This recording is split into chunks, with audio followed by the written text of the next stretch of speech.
Boa noite. Agora sim, boa noite, né? Vamos dar início à nossa segunda palestra com o professor Marcos Eberlin. Antes dela, nós faremos um breve momento devocional. Para isso, eu gostaria de convidar os irmãos a abrirem a Bíblia.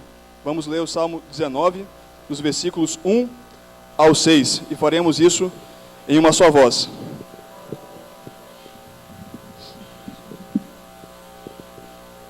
Salmo 19, dos versículos 1 ao 6.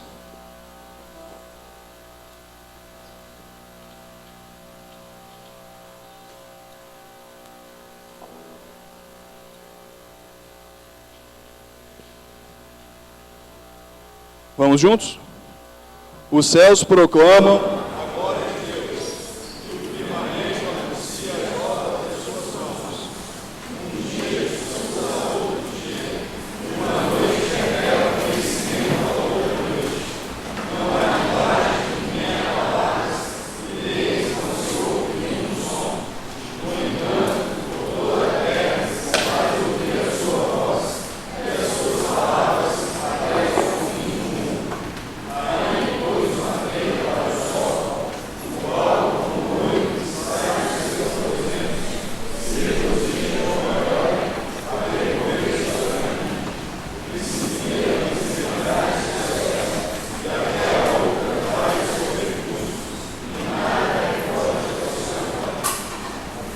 É desse Deus que cremos, desse Deus que nós vamos cantar, é desse Deus que nós ouviremos também, e também desse Deus que criou todas as coisas para a glória do seu nome.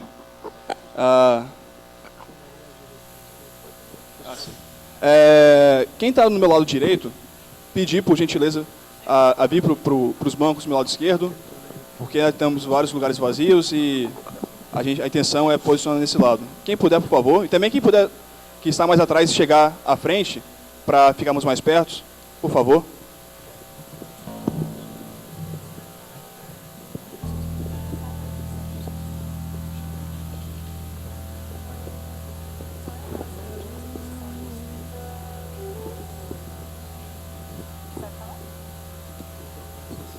Queria convidar a igreja a se colocar de pé, para a gente louvar a Deus nesse momento, com bastante alegria no nosso coração.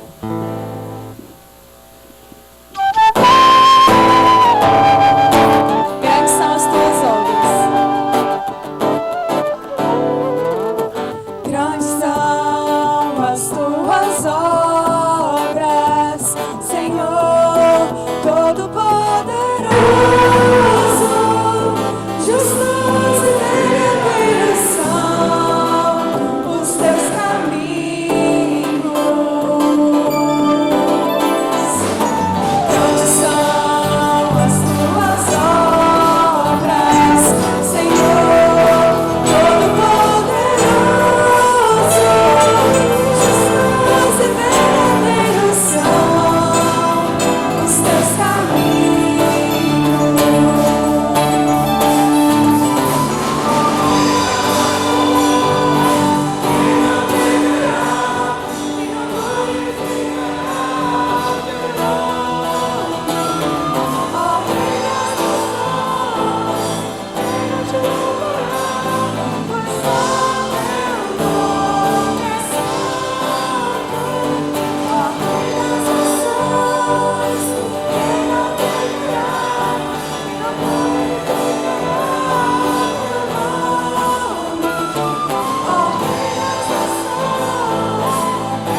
Podem sentar.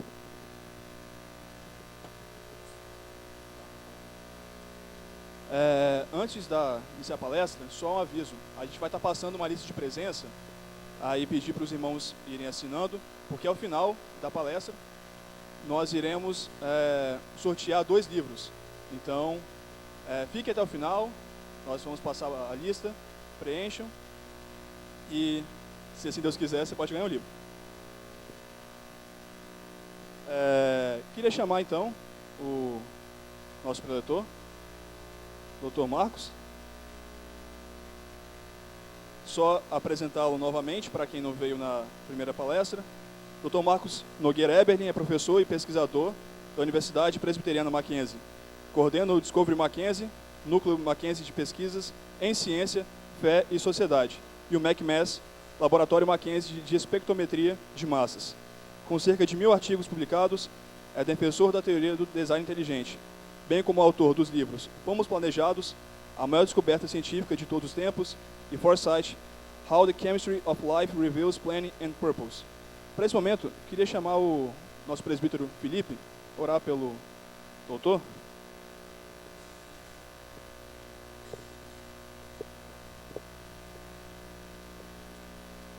Santo Deus, nós cremos, ó Deus, na Tua Palavra. Cremos, ó Deus, que através do poder da Tua Palavra, todas as coisas foram criadas, todas as coisas o Senhor chamou à existência, ó Pai. Nós te louvamos, ó Deus, pela vida do Teu servo, ó Deus, Dr. Marcos. Ó Deus, te louvamos por esse trabalho que ele tem feito. Te pedimos, ó Deus, te suplicamos, ó Pai, que de fato, ó Pai, muitas e muitas, ó Deus, mentes, cabeças de jovens, ó Deus, que andam, ó Pai, questionando, duvidando da Tua existência, ó Deus, sejam abertas, ó Deus, sejam iluminadas, ó Pai, utilizando o Teu servo para isso, ó Pai. Sabemos, ó Deus, que é o Teu Espírito Santo que convence, sabemos, ó Deus, que é o Senhor que faz a Tua obra e ela é perfeita, mas o Senhor, ó Deus, pela Tua soberana vontade, usa, ó Deus, homens, mulheres, ó Deus, que se colocam, ó Deus, para este serviço. Por isso, ó Deus, nós suplicamos, continue usando o Teu servo, fale, ó Deus, através da vida dele, que o testemunho dele, ó Pai, que a sabedoria, a inteligência, ó Deus, que o Senhor disponibilizou, ó Deus, para que ele utilizasse o Teu serviço, ó Pai, de fato esteja, ó Deus, empregada em fazer, ó Deus, com que as pessoas consigam enxergar os mistérios, ó Deus, da Tua mão, da Tua obra, aquilo que o Senhor revelou a nós, ó Pai. Por isso nós te louvamos, te agradecemos e pedimos que o Senhor continue falando conosco nessa noite, em nome de Jesus. Amém. Bom, vamos continuar.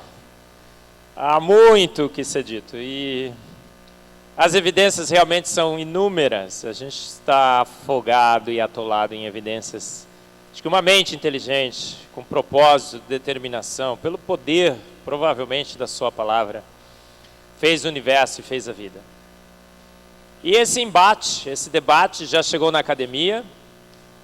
A proposta foi lançada em 1996, do design inteligente moderno. Essa não é uma ideia nova, desde o tempo dos filósofos gregos já se discutia a possibilidade da vida e do universo terem sido criados ou formados por uma mente inteligente, ou então processos naturais não guiados. Mas em 1996, Michael Behe lança o design inteligente. A academia fica, no primeiro momento, chocada, mas nada melhor em ciência do que um dado após o outro. E as evidências têm se acumulado a favor do design inteligente, cresce no mundo todo. A Sociedade Brasileira do Design Inteligente, eu já disse para vocês, né, tem 3.000 membros, 3.001, 2, 3, 4, 5, 6, 7, 8, né? Quem vai se filiar? Levanta a mão aí, ó. Aí, magnífico, contando com vocês. Agora, dia 30 de maio de 2020, nós já fizemos esse ano e ainda continuaremos fazendo esse ano vários congressos, mas 30 de maio de 2020, ali no Windsor Barra, na magnífica cidade do Rio de Janeiro, Barra da Tijuca, nós teremos o 2º Congresso Brasileiro do Design Inteligente. A gente acha que vai ser exibido e exagerado. E temos já a promessa aí de Um membro do governo brasileiro vai estar abrindo o congresso, olha só que legal. E muitos cientistas vão estar falando, a gente quer ter pelo menos 25 palestrantes lá, falando sobre as evidências científicas do design inteligente. E esse embate continua, então a segunda palestra eu quero falar sobre esse embate. Será que fomos planejados mesmo? Será que esse embate científico já se instalou? E esse embate tem que ser feito como? Contra os dados, as evidências. Então essa segunda palestra, olha ali, ó, o embate científico do século. Darwin pela evolução versus Michael Behe pelo design inteligente. Então nessa segunda palestra eu quero fazer um confronto das duas teorias com os dados. E a gente vai fazer mais ou menos como se fosse um jogo, vai ter gol, placar, tá bom? E você vai participar desse jogo com a gente como a torcida, né? Então quando fizer um gol, se você quiser gritar gol, pode gritar, tá? Não tem problema não. E a gente vai ver que placar que vai ser no final. Será que Darwin está certo? Somos mesmo amebas evoluídas? Os dados mostram isso? Ou será que o Michael Behe está certo? A tese do fomos planejados, maior descoberta científica de todos os tempos, que um ser de extrema competência e inteligência fez a vida e o universo pronto. Será que está certo? Então vamos confrontar as duas teorias? Só fazendo uma revisão rápida antes do jogo começar. O que é que Darwin propôs? Propôs a árvore da vida. De que na realidade, no início, uma ameba primordial teria surgido nesse planeta e através do seu mecanismo, o mecanismo da evolução darwiniana, todas as mais diferentes formas de vida, com níveis cada vez mais elevados de sofisticação, teriam se formado a partir desse ancestral comum. Quais os processos e os mecanismos que Darwin sugeriu? Mutações. Aquela primeira receita da vida foi se duplicando, foi sofrendo trocas de letrinhas, e as trocas de letras, duplicações, criariam novos códigos genéticos cada vez mais sofisticados, que levariam a novas maquinarias, novas proteínas e tudo mais. A seleção natural, quando via que alguma coisa tinha dado certo, selecionava, e as coisas erradas ela ia deixando para trás. Isso teria ocorrido ao longo de milhões e milhões de anos. Essa é a proposta de Darwin. Mas aí vem o maluco beleza, né, do design inteligente, o Michael Behe, e diz, não, isso não se adequa mais aos dados. As mutações são deletérias, mesmo as mutações benéficas, que trazem um benefício, esse benefício é aparente, temporário. É como ele dá o exemplo de os traficantes que estão plantando cocaína numa certa região, aí sabem que a polícia vem, eles vão lá e explodem a ponte. Explodir a ponte traz um benefício, uma sobrevivência temporária, né? Então a evolução, segundo Michael Behe, no seu segundo livro, ele fala também sobre isso, essas mutações são deletérias, e mesmo quando elas trazem alguma vantagem, é uma vantagem tipo explodir a ponte para os traficantes. Você nocauteia um caminho genético que está sendo atingido por ele, mas todos os processos evolutivos, na realidade, levam a uma involução, uma diminuição na capacidade ao longo prazo, na carga genética. A seleção natural, ele diz, é trivial, é óbvio que se você não tem asas, e o outro tem asas, e você precisa achar comida lá numa coisa muito alta, no monte, né? Nessa rocha que tem aqui, né? Se tiver uma asa, você chega mais rápido. Então, é óbvio, não é? Se você tem uma asa, você talvez tenha mais vantagem do que alguém que não tenha, mas a questão não é ter uma vantagem com uma asa, é da onde a asa surgiu.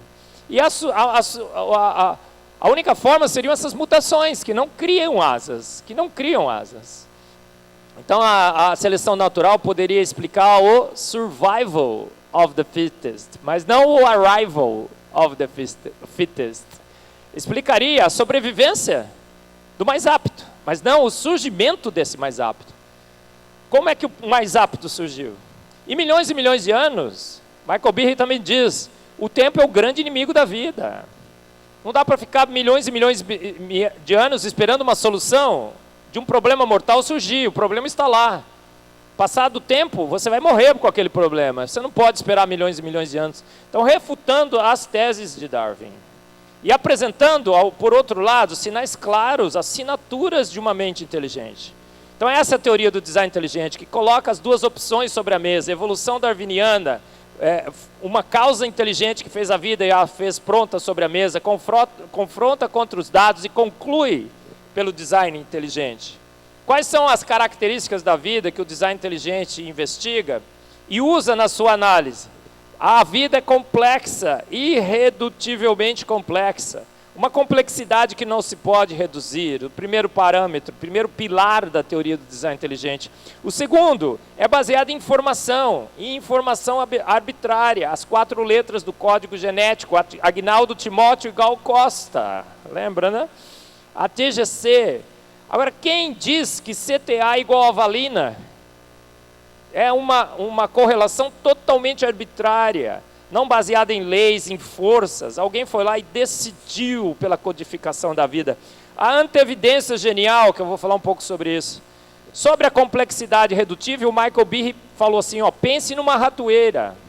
Você teria que ter todas as partes da ratoeira prontas, todas as suas partes funcionando integradamente, sincronizadamente para um propósito, pegar rato, senão você nunca pegaria um rato.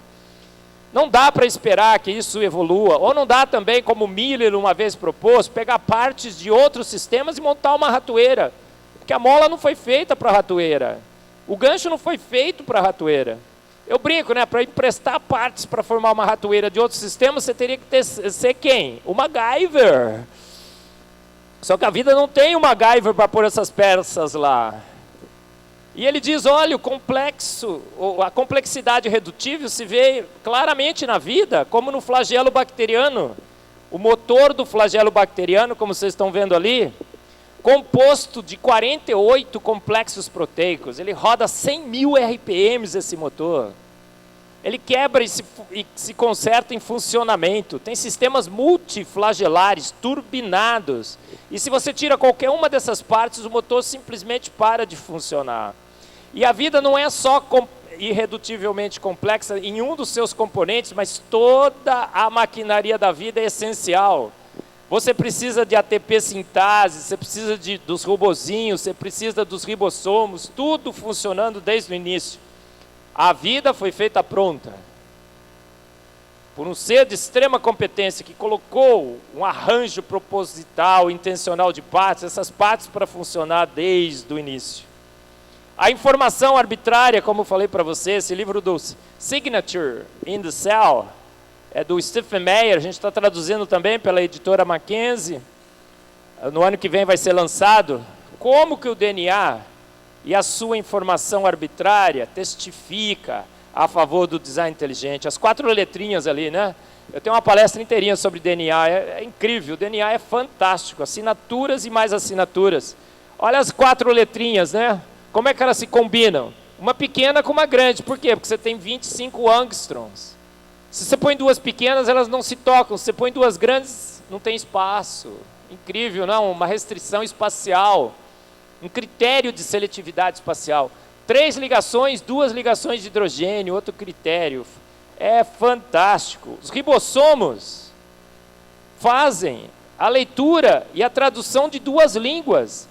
A língua do RNA, 4 letras. A língua das proteínas, 20 letras. É o único tradutor que faz com que a informação genética da vida tenha sentido. Você precisa de ribossomo desde o início, senão a vida nunca daria partida. Os dilemas ovo-galinha da vida. Antevidência genial. Está vendo ali? O que é a antevidência genial? Deixa eu sair da frente aqui para todo mundo ver.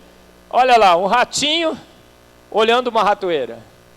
Somente uma mente inteligente do ratinho percebe num sistema que ainda não funcionou. No futuro, quando esse sistema funcionar, há ocorrência de um problema mortal e de antemão providencia a solução, o capacete, entendeu, né? E se eu pegar o queijinho, vai soltar aquela barrinha, aquela trava e tal, vem a barra, a mola vai empurrar e bum, na minha cabeça, deixe-me pôr um capacete. Somente mentes inteligentes teriam essa capacidade. Essa é a tese do meu livro Foresight. Sobre antevidência, deixe-me dar esse exemplo. Só esse, a gente vai começar o jogo. No dia que você foi fecundado, um exemplo magnífico de antevidência, que só poderia ter vindo de uma mente inteligente, ocorreu, não foi? Porque seu pai entrou no negócio com quantos espermatozoides? Quantos começaram a corrida? Naquele santo dia, naquele santo lugar, que você foi fecundada, quantos espermatozoides do seu pai começaram a corrida? Cadê o Felipe? E aí, Felipe? Matematicamente calculando, quantos são? 200 milhões, sabia? Você ganhou uma grande corrida, né? 200 milhões de espermatozoides. Mas quantos espermatozoides chegaram do lado do óvulo da sua mãe? 200. O cara calculou direitinho, né? Por quê? Porque ele falou assim, olha, para chegar a 200, eu tenho que começar com 200 milhões, porque espermatozoide é macho. E espermatozoide macho, ele vai parar para tomar uma, vai jogar um futebol na praia. Quando chegar para virar para a direita, para a esquerda, o homem não sabe o que é direita e esquerda, fala direita, todo mundo, metade vira para a direita, metade vira para a esquerda, não é assim? E vai se perdendo, mas chegaram 200. O cara calculou direitinho 200. Por que ele precisava de 200? Porque ele sabia, né, que pode ser que talvez a quantidade diminua ao longo do tempo. Usar celular no bolso, por exemplo, tem diminuído a motilidade dos nossos espermatozoides. Viu, garotada? Celular no bolso, coloca na pochete, pelo menos.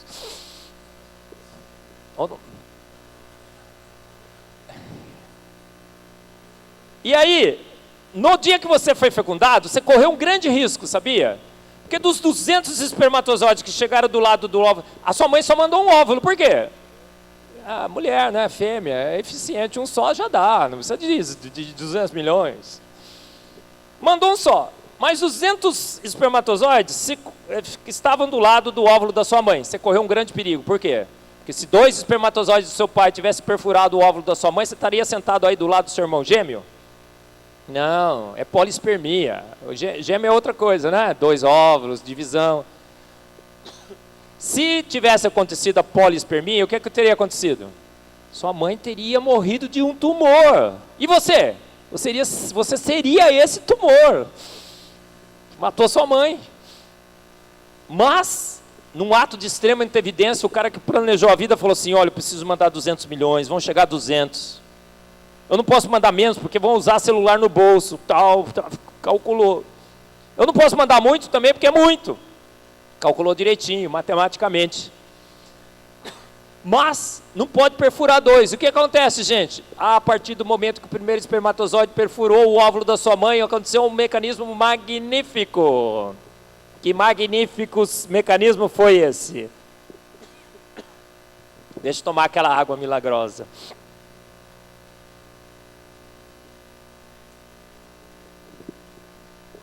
A partir do momento que o primeiro espermatozoide do seu pai perfurou o óvulo da sua mãe, um metabolismo incrível, uma cascata de processos químicos, endureceu o óvulo da sua mãe. Fez assim, ó, crack, faz o barulhinho. É verdade. E o segundo espermatozoide não pôde perfurar. Isso é um ato de antevidência. Imagina a evolução darwiniana. Conseguiu fazer um espermatozoide, conseguiu fazer um óvulo, mandou 200 espermatozoides, o que aconteceria? A primeira mulher que engravidou a la Darwin teve polispermia, morreu. Porque o sistema não estava lá.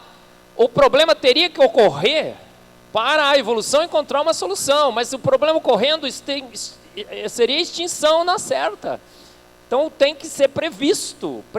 Não tem como você sair dessa enrascada. E, gente, o barulho é tão grande que dá para ouvir. Mulheres, quem já teve filho? Levanta a mão. As mulheres que já tiveram filho. Irmão, escutou o barulhinho? Crack. Escutou? Não escutou? Sabe por quê? A irmã estava distraída. Da próxima vez, presta mais atenção. Você vai escutar o barulhinho, né, Felipe? Com certeza. O pessoal não acredita, mas é verdade. Falta de fé, viu? Gente, então a teoria do design inteligente? Teoria do design inteligente? Diz o quê? A gente tem que somar a complexidade de informação antevidência, tem que calcular o QI da vida, lembra? Do universo. Se o QI for baixo, Darwin está certo. Se o QI for alto, design inteligente. Quanto que é o QI? Infinito. E cada vez que a gente estuda, a gente vai além do infinito, segundo o Buzz Lightyear. Então vamos, agora você conhece as duas teorias, não conhece? Você conhece a evolução, conhece o design inteligente? Sabe quais são seus postulados? Vamos colocar então o Birri contra Darwin no nosso jogo? O jogo começou, tá bom? Qual é a melhor forma da gente começar esse jogo? Confrontando as duas teorias com a evolução. O design inteligente com a evolução. Acho que não há melhor lugar do que o registro fóssil, o museu da vida. Se a evolução ocorreu, ela tem que estar registrada no registro fóssil, tá certo? Se o design inteligente é verdade, tem que estar registrado no registro fóssil que a vida foi feita pronta, certo? E o que acontece com o registro fóssil? Você vai numa aula de biologia, o professor fala assim, nossa, é a maior evidência a favor da evolução, é verdade? Mentira, fake news. O registro fóssil é a maior pedra no sapato de Darwin. Eu falo isso no meu livro, todo mundo do design inteligente comenta sobre isso e tudo mais. Porque até aparece um aumento em grandes saltos de complexidade. Talvez pudesse indicar que Darwin está certo, mas os grandes problemas do registro fóssil estão em vermelho. Você vai no registro fóssil, não tem vida, não tem vida, não tem vida, de repente, bum, a vida aparece pronta, nos seus grandes filos. Pronta, na explosão cambriana. A explosão cambriana traz praticamente todas as formas principais de vida, de uma única vez. Está dando para ler muito bem aí, mas eu vou falando para vocês. A segunda, as formas aparecem, algumas desaparecem quase que inalteradas. Você vai no registro fóssil, não tem dinossauro, de repente, bum, os 58 tipos básicos de dinossauros aparecem prontos, sem ancestral. E eles, bum, desaparecem. Eles vêm como dinossauros e vão embora como dinossauros. Morcego vem como morcego e vai embora como? Ainda está por aí. As tartarugas vêm como tartarugas e continuam como as tartarugas. Os trilobitas vêm como os trilobitas e desaparecem como trilobitas. Outro dia saiu um artigo assim, a forma mais antiga e ancestral de morcego encontrado no registro fóssil. Uma prova da evolução, eu fui ler. Aí o morcego que está registrado lá fala assim, ele é 98% parecido com o morcego moderno. Ele tem asas de morcego, ossos de morcego. A única diferencinha era um ossinho meio viradinho na asa assim, que parecia que era uma garrinha. Né? Tem alguns morcegos que tem. Aí eu falei assim, gente, o bicho é 98% parecido com o morcego. Tem asa de morcego, tem pele de morcego, tem osso de morcego. Ele é o que é? Morcego.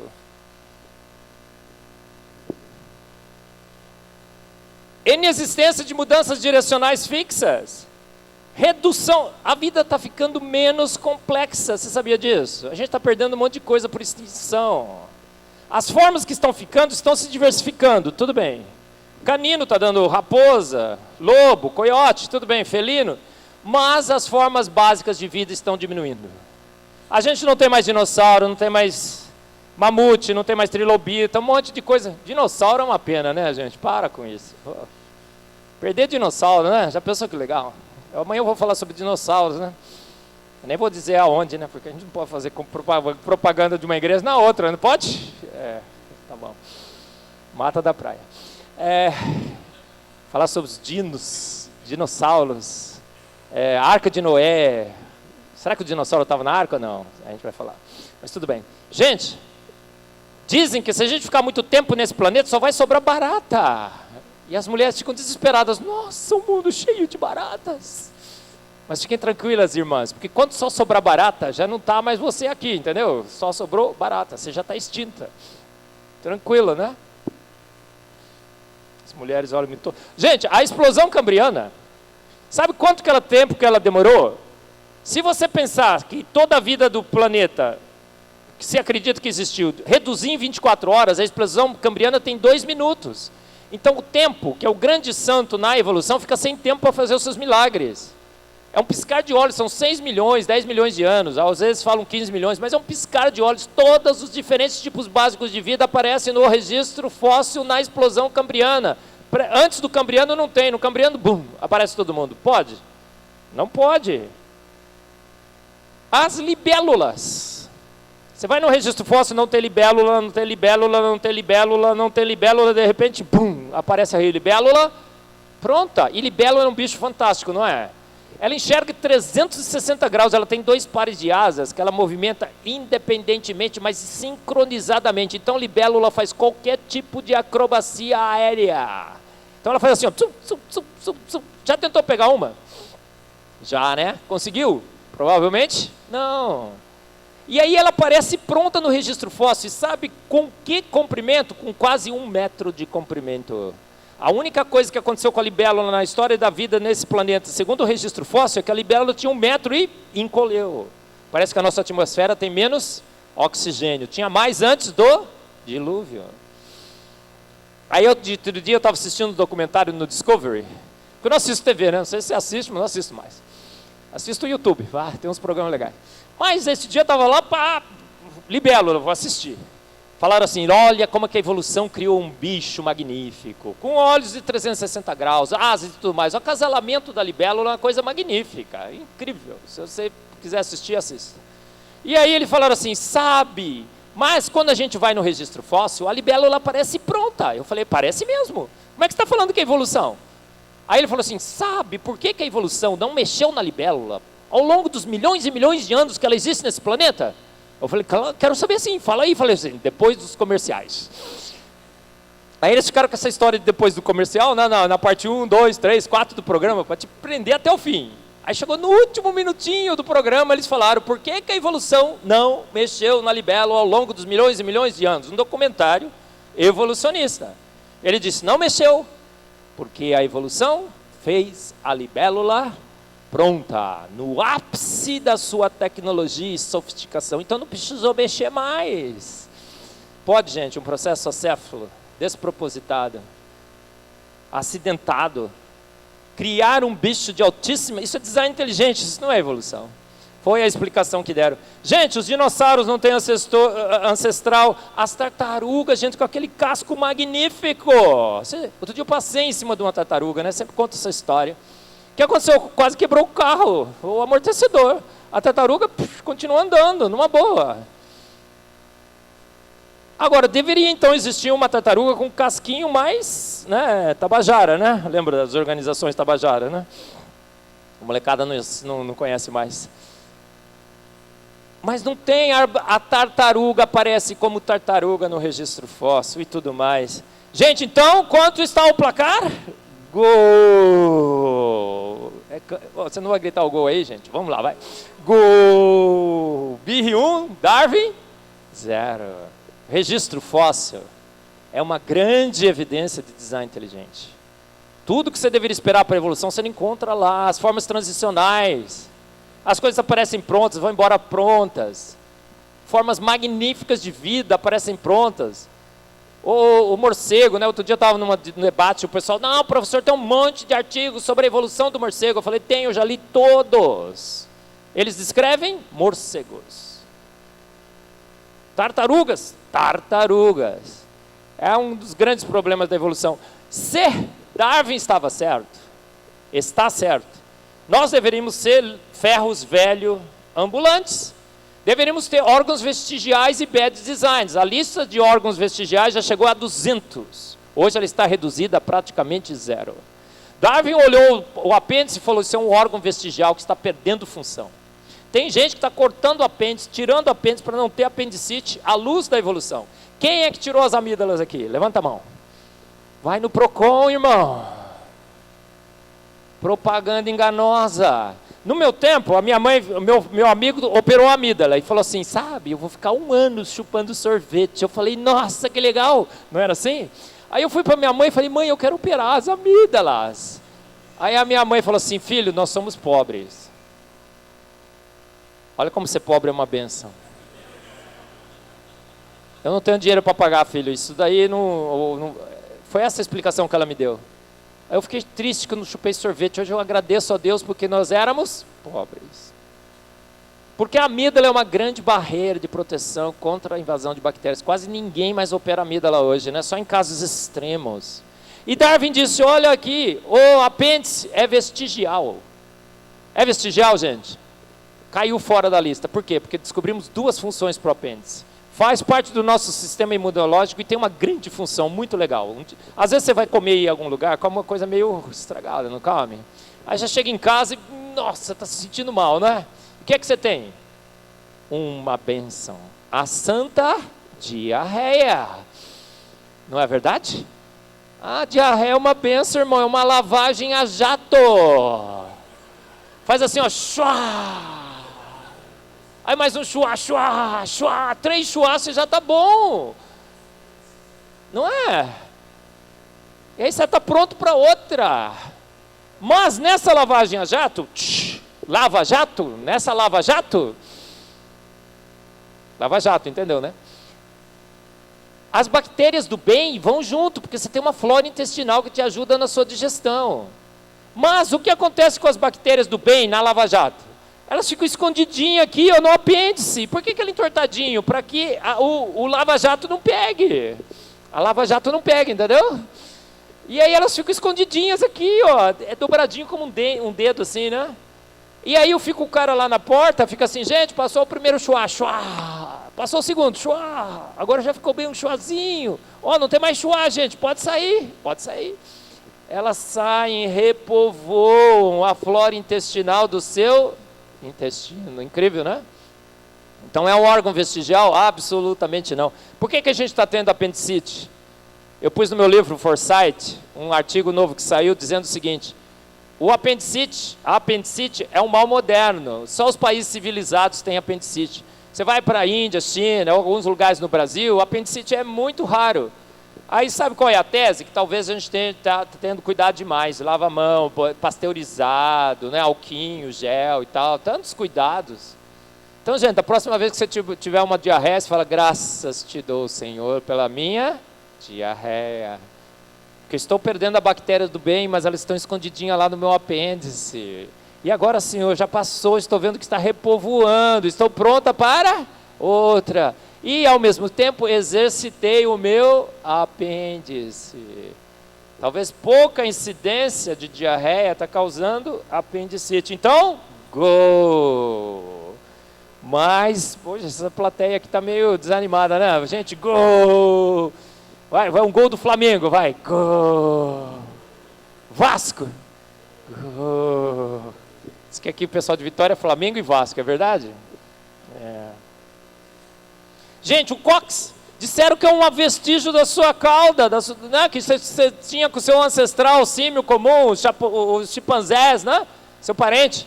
O cóccix é vestigial.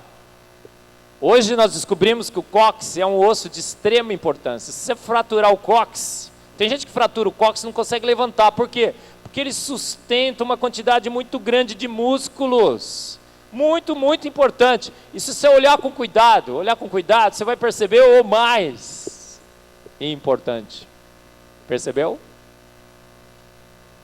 Não percebeu? Percebeu, né? Extremamente importante o cóccix. Gente, as amígdalas, já falei. Proteção. Faringe, laringe, esôfago, sabe? Aquele sistema que você se engasga de vez em quando, 2 em 1, fala, nossa, isso é um bad design. Devia ser assim, ó, respira por um lado, come pelo outro. Não pode misturar os dois, porque a gente engasga de vez em quando e passa mal. Gente, é verdade isso? Sabe o que descobriram? Que na realidade o sistema é fantástico, econômico e funcional, é um sistema 3 em 1. Tem uma glândula lá que fecha e abre, magnífico, não tem? Olha lá, olha ela funcionando, dá uma olhada.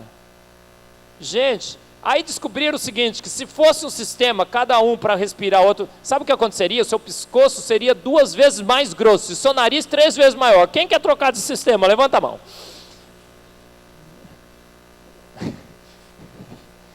Ele não quer não, ele está se enganando. Não quer não, eu acho que você não quer não. Já pensou? 2 pescoços 2 vezes mais grosso, no nariz 3 vezes maior? Gente, você já é feio, você seria o quê? Horroroso. Aí, fala assim, não, mas a gente engasga com esse sistema. Engasga, sabe quem que engasga? Bêbado, normalmente, criancinha pequena e muito idoso. Idoso é consequência do pecado. Criancinha pequena engasga com o quê? Com brinquedinho, que a gente faz. E 70% dos casos é com salsicha. Salsicha, sabia? Um menino lá na escola da Nina morreu porque engoliu e engasgou salsicha. Qual é a culpa? De quem é a culpa então? Nossa! O caso é 1 em... Tava aí, 1 em 100 mil. Olha o que faz a gente engasgar. Ó, salsicha, balinha, goma. O dente do siso. Está sendo extinto. Não cabe mais, que coisa ruim, bad design. Você sabe qual é o problema do dente do siso? Fizeram uma pesquisa com os índios que ainda comem carne quase que crua, eles não têm problema nenhum com o dente do siso. A arcada dentária é bastante longa, os dentes nascem bonitinhos, se ele perder um dente, o dente do siso, pum, fecha, magnífico. Agora a gente está tendo problema com o dente do siso, por quê? A sua mãe faz papinha, amassa uma batatinha, não faz? Você só come filé mignon, quando a carne está dura, fala, mãe, não quero, a carne está dura. Parece que são os hábitos modernos que estão fazendo a arcada dentária do homem moderno está diminuindo, os dos índios não. Disseram que o nosso DNA era cheio de lixo.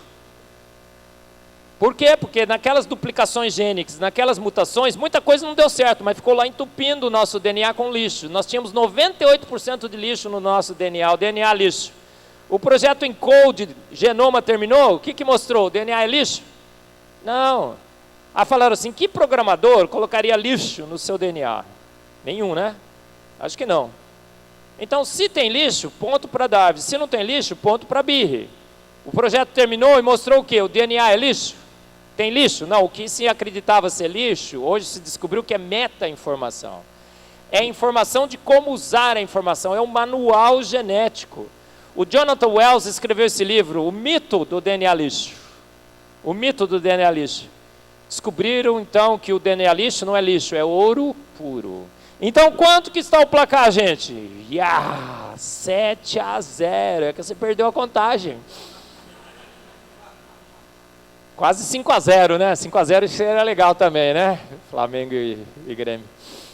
Mas 7-0 também. Nesse momento, eu fico tentado a dar um golzinho para Darwin, porque fica 7-1, né? Também. Mas não, vamos continuar, gente? Não, Marcos. Tem tantos exemplos de evolution in action. Outro dia eu fui no lugar aí, eu não vou contar o milagre, não vou contar o santo. Eu falei assim, como é que você, Marcos, você fala tão mal da evolução? Porque tem tantas evidências. 99% dos biólogos aceitam a evolução, tá certo? As evidências do design inteligente hoje nos Estados Unidos, fazem pesquisa lá, diz que aproximadamente 1/3 dos biólogos já duvidam de Darwin. A lista dos dissidentes de Darwin já tem mais de 1000 grandes acadêmicos no mundo, gente boa, cara qualificado, que publica, top no mundo. E um cara está lá no meio, quem seria? Eu. Vocês perceberam, né, que entre todas as minhas qualidades, a que eu mais me orgulho é essa modéstia que eu tenho, né? Modesto transparece, não transparece? É uma coisa magnífica. Mas, exibido exagerado. Marcos, como é que você duvida da evolução? Porque, nossa, tem evolution in action, exemplos claros de evolução. Olha as mariposas de Manchester. As mariposas de Manchester, quando a poluição surgiu, elas aumentaram a tonalidade das suas asas. Não tem pena a borboleta, né? E ficaram mais escuras. O que aconteceu quando a poluição foi removida? Voltou para o original. Variação do mesmo tema. 0 de evolução aqui. Os tentilhões de Darwin, Marcos, mudou a forma do bico. Quando a seca foi removida, a forma do bico voltou ao seu original. 0 de evolução, 0 nos tentilhões de Darwin. Bico continuou bico, tentilhão continuou tentilhão. Mudou forma, mas ela voltou ao seu original. Os embriões de Haeckel. Quanto mais jovem, mais parecido o embrião. Mentira, é falso. Isso está no livro de biologia, mas foi forjado. Continua até hoje.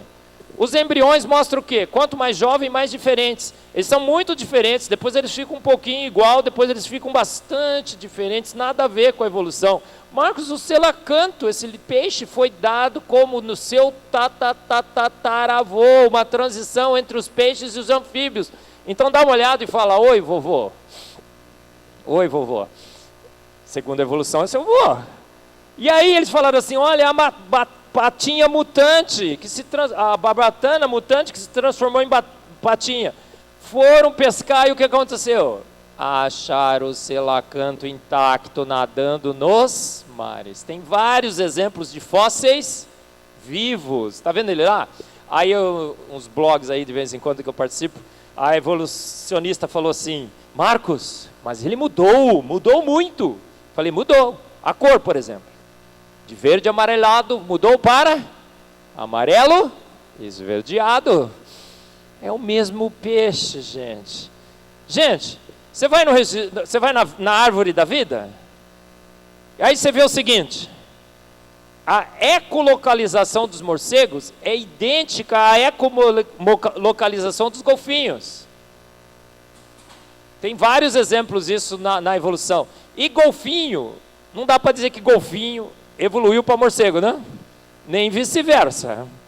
Mas é o mesmo processo. Gente, um milagre evolutivo que deu ecolocalização para os morcegos, tudo bem, a gente pode até aceitar. Mas que esse milagre se repete há milhões e milhões de anos à frente, na árvore evolutiva, atrás, né? Porque o morcego veio depois. Com a mesma característica, repete-se a si mesmo num processo natural não guiado, não faz sentido. Faz muito mais sentido um designer comum, que resolve seus problemas, quando resolve dar certo, ele repete a receita.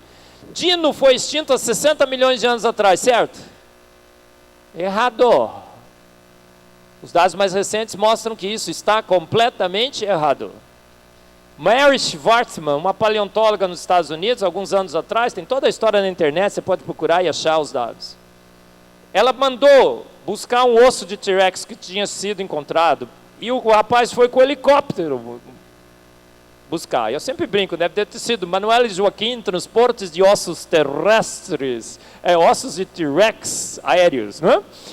E chegou o Manuel Joaquim, pegou o osso do T-Rex, não cabia no helicóptero. O que ele fez?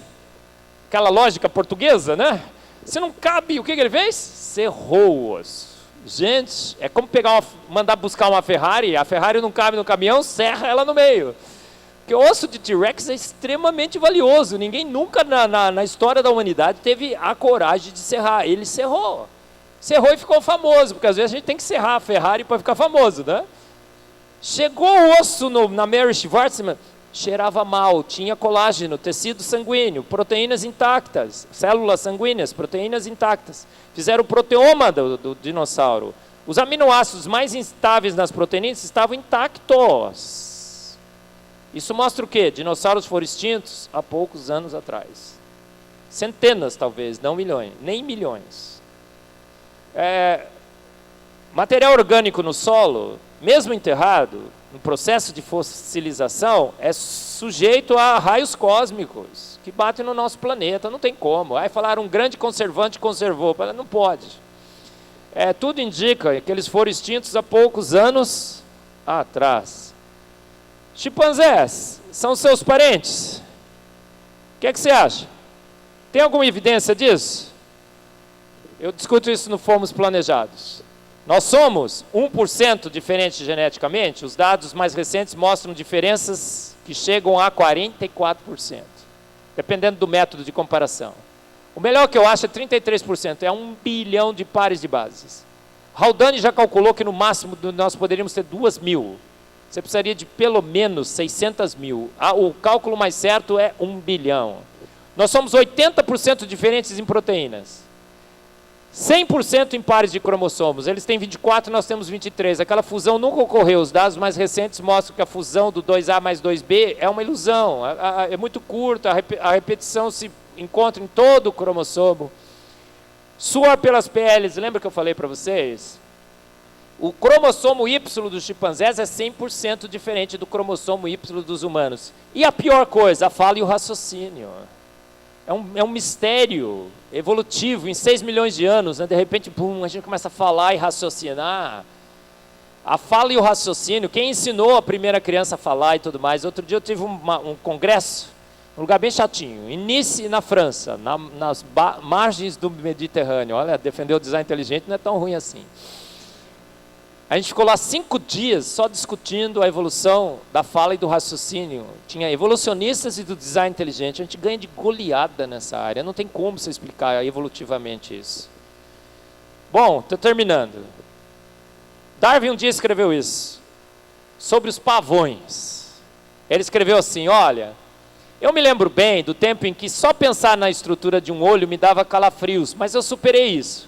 Mas agora a contemplação das penas de um pavão me faz sentir doente. Em inglês é makes me sick. Makes me sick em inglês é perturba a minha alma. Eu fico... E aí, sabe por que Darwin não gostava de pavão? Sabe por que Darwin não gostava de pavão? As cores da cauda do pavão são pigmentos? Não, é um jogo de ótica, é iridescência. Em regiões específicas descritas por equações matemáticas complexas, nós temos grades nas penugens com diferentes espaçamentos, e essas grades são grades de difração da luz que causa esse fenômeno de iridescência. Vou tentar explicar rapidinho. Mas a orientação e o arranjo das grades, quando a luz branca entra lá, ela destrói alguns comprimentos dessa luz branca por interferência destrutiva e enaltece algumas cores com interferência construtiva. Isso é um arranjo extremamente complexo, intencional, proposital, para que destrua algumas cores e enalteça outra, para que tenha vermelho, laranja, azul, amarelo, naquelas regiões específicas. Entendeu por que Darwin não gostava de pavão? Aí a evolução fala assim, foi seleção sexual. Darwin disse isso, porque aquela cauda toda, não dá para dizer que aquilo lá dá uma vantagem para sobrevivência, né? Porque aquilo atrapalha. Já viu um pavão com aquela cauda? É um estorvo. Aí se um bicho vai comer o pavão com aquela cauda, né? Mas aí o Darwin falou assim, não é seleção natural, é seleção sexual. As fêmeas, vendo os pavões mais coloridinhos, vão preferir os pavões mais coloridinhos, e vão dar preferência, ele vai sobreviver, vai ficar cada vez mais coloridinho. Isso faz sentido, gente? Nenhum. Homens não respondam, só as mulheres agora. Mulheres, se entrar um rapaz todo apavoado, colorido, cheio de penugens e tal, você vai dar preferência para ele? Fala a verdade. Mulheres usam esse conceito? Não, esse critério. Mulheres escolhem o quê? Diz que mulher gosta de dinheiro, né, Felipe? Mentira, mulher gosta de gastar dinheiro, né? Quem gosta de dinheiro é homem, né? Faz poupança e tudo mais, né? Gente, fizeram uma pesquisa com as pavoas para saber qual o critério de seleção das pavoas. Sabe o que... Perguntaram, né? Pavoa, e ela respondeu. Gente, qual é o critério de seleção das pavoas para selecionar o pavão? Sabe qual foi? Acoustic signaling. Acoustic signaling em bom português é boa cantada. Por isso que tem tanto homem feio casado com mulher bonita. Dá uma olhada aqui, ó. Aquele outro ali, olha que cara horroroso. Olha aquele, né? Por quê? Bom de papo, não é, irmã? A mesma coisa com as pavoas, gente. A pavoa não seleciona a cauda do pavão. É o que canta melhor. Incrível, não é? Então, quanto está o placar, gente? Quanto está o placar? 15-0. Você perdeu, hein? Conclusão. Há uma contra-revolução científica em curso, promovida pela teoria do design inteligente. Há um embate DI versus evolução. O DI está vencendo esse embate de quanto? De goleada. A boa ciência, a ciência livre do design inteligente está voltando. Olha como é que está a situação, tá vendo? A queda de braço. Será que é só eu que estou falando isso? Uma geração, uma multidão de cientistas do presente e do passado. Felice, www.tdibrasil.com. Tem uma série de livros do design inteligente, a gente quer traduzir todos pelo Discover Mackenzie. A Caixa Preta de Darwin já foi traduzido, o Darwin no Banco dos Réus, o Intelligent Design 101, o Planeta Privilegiado, a Signature in the Cell, o Mito do DNA Lixo, o Darwin's Doubt, Undeniable, a gente está traduzindo todos eles, tá? Livros excelentes, mas o melhor de todos, o Fomos Planejados. E o Caixa Preta de Darwin. Tudo isso devido ao trabalho de um centro, de um núcleo, o Discover Mackenzie, da melhor universidade brasileira, a Universidade Presbiteriana Mackenzie. O empreendimento da Igreja Presbiteriana no Brasil. Nem presbiteriano eu sou, hein? Mas vou encher a bola de vocês. É a Igreja Presbiteriana do Brasil. Agora eu sou meio presbiteriano, porque eu vou lá na IP Pinheiros. Havia um pregadorzinho lá falar, é meio assim, né? O melhor do Brasil. Hernandes Dias Lopes. Nada em biologia faz sentido senão a luz da evolução. Quem disse isso? Theodosius Dobzhansky. Isso é um mantra sagrado hoje na bioquímica, na biologia, na ciência. Mas todo cientista famoso tem que dizer alguma coisa famosa, né? Parece que um outro cara aí falou um negócio diferente. Nada no universo e na vida faz sentido senão a luz do design inteligente. Quem falou isso? Eu. Há esse Deus invisível, mas real. Um Deus que se revela através da natureza. Um Deus que levantou esses hereges do design inteligente para fazer a contra-revolução do design inteligente. Para resgatar o que a ele pertence à ciência. Porque a ciência nasceu pela mão, pelos cuidados de Deus. Homens que criam em Deus. Então esse Deus que está fazendo essa contra-revolução e resgatando ao que a ele pertence, seja sempre o nosso louvor, a nossa glória. A esse Deus onipotente, onipresente, onisciente. Esse Deus que nos dá uma fé racional. Ele nos atola e afoga em evidência para que com a nossa razão a gente possa crer nele. Então a esse Deus seja o nosso louvor, nossa glória, nossa honra, ontem, hoje e sempre. Amém. Muito obrigado, muito obrigado.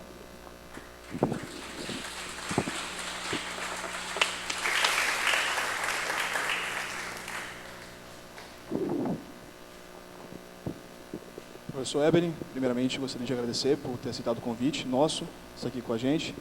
Que o Senhor abençoe no seu ministério, né, como professor no Mackenzie e também como um agente do Senhor para falar para as igrejas, para falar nas universidades sobre o design inteligente, sobre a criação do nosso Deus. Antes de passar para as perguntas e respostas, que pode demorar um pouco, só queria saber, onde é que está a lista? Ainda falta o pessoal todo lá atrás assinar, né?